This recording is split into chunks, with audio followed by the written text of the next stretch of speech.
up. Come get this order. Pineapple on this pizza. Come at me, dog. Yeah. You ain't know shit about this. Get your realtor's license. You ain't know shit about pizza. Word up. Two pies. Order up. You know, pizza out my fucking rules. face. You know what it is. Come on, let's go. Table 5 needs Pizza a rules that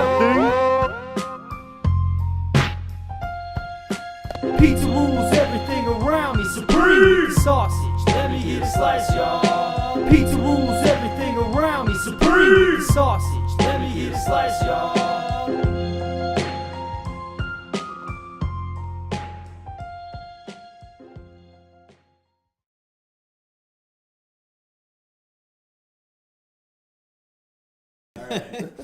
All right, I'm Tom, Pizza and People. Today we have a classic pepperoni and sausage, as well as a arugula, garlic, tomatoes, and onions. Yeah. So also here with DJ TUTT and house music, right? Yeah, what's up? Thanks for having me out here. Yeah, no problem, man. You're a busy man. I am. I'm quite busy. You just got back from like Thailand? Yes, yeah, Thailand. Was out there for a trade show for my day job, so to speak. And I get to travel around. I'm really blessed to do so. But I'm back, and when I'm back here, I play music. Awesome. Well, let's get some party going, and I want to get onto this pizza going. Pass that shit around. Yeah, bro. right. yeah. Yeah, the chefs here, Borelli's, magnifique.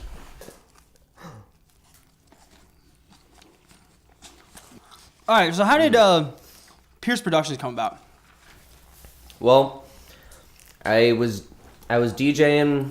I played music, played a bunch of instruments way back in the day, a bunch of bands, did a solo project. Through so I learned turntablism and DJing, and I got into that. And as I was DJing more, I had the equipment, I had a small sound system, and I thought to myself, and I had all these other instruments that I didn't really play anymore. And I was like, I'm really focusing my areas and DJing more. If I just liquidated some of these other instruments that I'm not using, and I could turn this into a better sound system, a couple lights for light rig, I could actually start a business doing this. And I went to college for entrepreneurship. I've always wanted to own my own business, so just on the side, I was like, let's do it. Let's incorporate. And so I sold a bunch of stuff and bought a small little rig kind of to work with, and started putting myself out there, and then started filling out all the forms with the state of Illinois and stuff. Nice. Go from there. So. And you were even like house DJ for like on Wednesdays and stuff at was it Grand Bar? It was back in the day it was Tuesdays. Yeah. Tuesdays back at Grand Bar when Grand Bar was still around. Rest in peace. Yeah. Then we moved to we were doing same thing up at Hardwater up in Rogers Park for a while. Then recently, the last 6 months or so, we were out in Downers Grove doing it on Saturday nights and stuff. So switches around. We have between Pierce Productions and DJ TUTT and Probit International, it's just I am very busy, as you said, but I like it though. I mean, it's the music, and Pierce Productions is my hobby. It's my hobby job. I understand right now, or at least right now, I'm not, I'm not utilizing that as my primary source of income or anything. I'm using that as a fun outlet for, just my expression and stuff. So it's like one of those things that you're putting in like a lot of time, and although you may not be getting like everything that you want back, you're still getting like a ton back because it's what you want to do. Mm-hmm. You're around because you're like the throwback family that you're with, like you're around your friends like all the time, right? Every weekend I see all my best friends, get to play music with all my friends, and the memories that I'm making every weekend far surpass anything else that I'm, that's what I'm looking for with this. Right. So That's what's great. That's what brought me here. That's why I'm having why we're eating I'm having pizza this right now. Bomb pizza. This is great. Great, by the way. So I'll let you get a couple bites there real quick. I feel like you've been talking a lot. You're fine. What's the music scene for house music in Chicago like right now? Big. It's huge. It's always. I mean, house in Chicago, it's synonymous. Right now, you have your staples, your Smart Bar, and your Primary, and Evil Olive, and that really showcase a lot of the artists and those house artists that we love.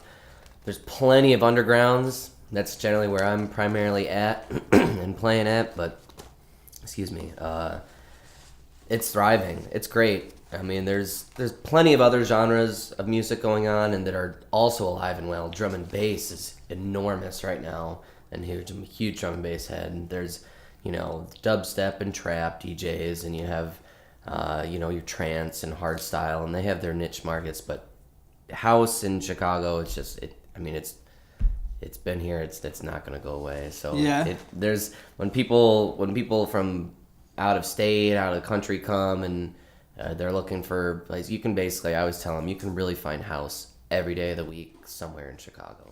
That's awesome. Which is really sweet. Yeah. Which is how convenient that you're into that. Yeah, exactly. So it works out well. How does EDM fit into that whole thing? Like you were saying, you had your different genres or whatever. Right. I know that EDM is kind of like a flare up right now because it's like hot with the festivals or whatever. What do you think about all that? Like, I definitely think there's a definite difference between EDM and underground. If someone wanted to be technical about it and they said electronic dance music, well, isn't house or yeah, technically it could be. I guess that's how it started to be described as, but in the last 5, 6, 10 years, whatever, EDM has become its own genre and its own thing, separate from the underground. EDM has become the commercialized stuff that's jammed down your throat. It's meant to be promoted for money and for greed and that's why you see these big festivals that have huge artists that aren't mixing, that are playing pre-recorded sets, that are playing their top 40 tracks that you hear all over on the radio without adding any artistical integrity to it. And that's what people eat up, and they go and they spend tons of money on. And if that's your scene, that's great. I'm not bashing. If you're into that, okay. But yeah. There's a huge difference, I think, then between that and then underground. And underground dance music, underground house, underground techno, underground drum and bass, just underground parties. Instead of going, you can still go and to your big, huge fests, parties, but I guarantee you, when those parties are ending and you're leaving, partygoers are looking for other spots to go, and the underground, and those are the spots that they're going to find, and those are the spots are where you'll find me at, and you have great memories at, and but yeah, I mean, and to each their own. If you're into EDM, it's that for me personally. I'm not into it. If you don't I'm underground all the way. If you don't like pineapple on your pizza, that's okay. As long as you still like yes, pizza, you're still cool in my book. Right. Do you think the big festivals, going back into the EDM music, do you think that's like kind of it? Because to me, I think of EDM and festivals, and I'm just thinking, holy shit, Perry's stage is just going to be full of just 19-year-old kids just fucked up. Like, does everyone else in the music scene also kind of feel that same way, or? Unfortunately, it's a big part because too much of today's festivals and today's festival goers of the younger generation are there to just get messed up. Yeah. And that's the party for them. And I mean, I remember when I was that age and wanted to party and everything, but it shouldn't be about that, and it's not about that. And anyone in the old school scene who's been around or who's even been through that and past it knows that it's about the music. I mean, that's really why everybody's there. Right. If you're, people still tailgate and go to country thunder Right. It's a music festival, and everybody's there because they like country music. Right. You're not like, oh, I'm just going there because, you wouldn't necessarily find some ravers or something at Country Thunder because they're not into country music. Right. So if you're there for the music, that's what it's supposed to everybody's be together and be about and have a party safely all together. Yeah. But, All right. Another question I have for you: where and how do you find your tracks to put together a DJ set? And are you a crate head? Like, do you like dig through crates for vinyls? Yes, and yes. Well, Beatport and TrackSource.com are the top two that I use to buy tracks. They narrow it down perfectly by label, date release, artist, genre, subgenre. Everything's perfect for DJs. I used to be part of some private file sharing communities, which were great, which are no longer around. But R.I.P. Yeah, R.I.P. What? And crate digging, yes. Record stores, love them. I'll spend hours there. Train spotting friends, arguments of do you train spot a DJ or not? Is it kosher or not? Whatever, could be a whole nother thing. But it's I constantly also while I'm at work during the day, I listen to a lot of internet radio.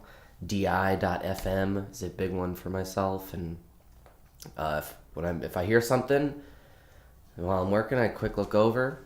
I make a note of it, and then later once I'm sitting and buying tracks and stuff, I'll try and go through and get everything, and then I'll sort it. And but Beatport and TrackSource, top two. So when you buy vinyl, if you know it's something you're going out to try to find, then do you just take it and then you record it onto? Generally when I first get vinyl, the first thing I do is I make a digital copy of it.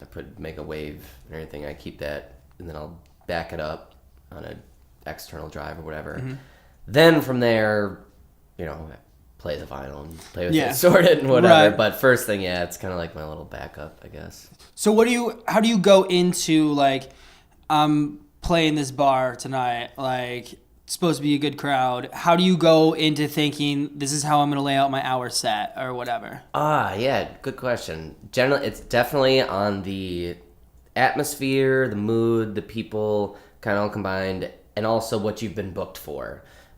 Generally, sometimes some cases they say, hey, it's a happy hour. It's going to be kind of chill. Let's play more of it, or you're playing an opening set. It's a house night, but let's play some chill house. Let's play some deep house.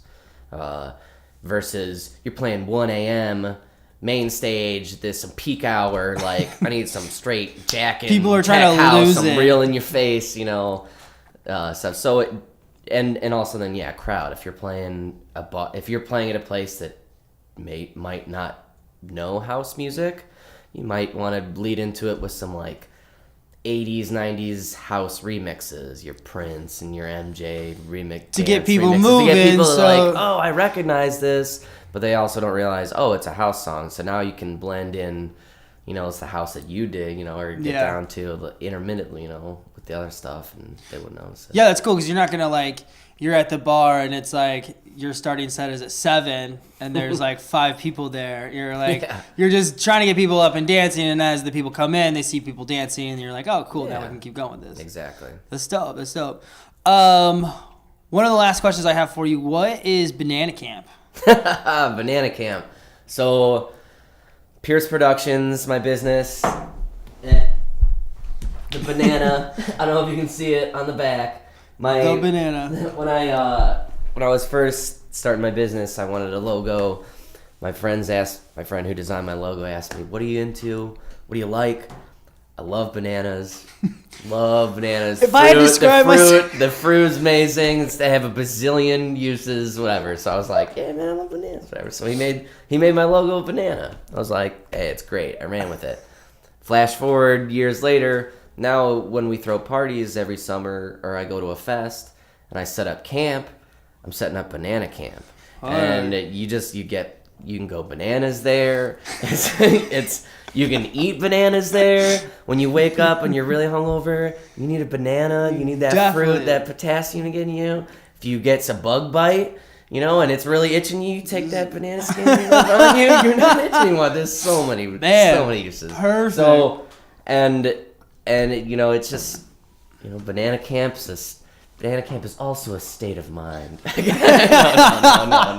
Well, it could be. It could be. I mean, but it's you know, it's just so when people, you know, when we're partying and stuff, yo, where's Banana camp at? We're always grilling. We're always partying down. Awesome. Well, you're gonna play a couple tracks for us. Yeah. It was great. You have a show coming up? Yeah. So you can check me on this May 7th at Exit for Esoterica 9. Playing with my homies Antisocial and a homie Dirty Larry Saladin. And then also the Throwback Family. We're throwing our first festival this summer, June 2nd to 4th, Go Ham 3. Ooh. Danny the Wild Child in 3D from the Jungle Book, huge drum and bass. Dan Effects, Mauser the Trip Brothers from Iowa. We got 5 stages, a whole bunch of stuff. We're doing it. Word. So, and playing a bunch anyway. Go to djtutt.com. You can find all my dates there. Awesome, man. That's my self-promo. Well, I think that's it for us at Pizza and People. I want to thank the crew. I want to thank DJ TUTT, David Nico, Tuttle. Juice. And we'll catch you guys next time. Yeah, thanks, y'all.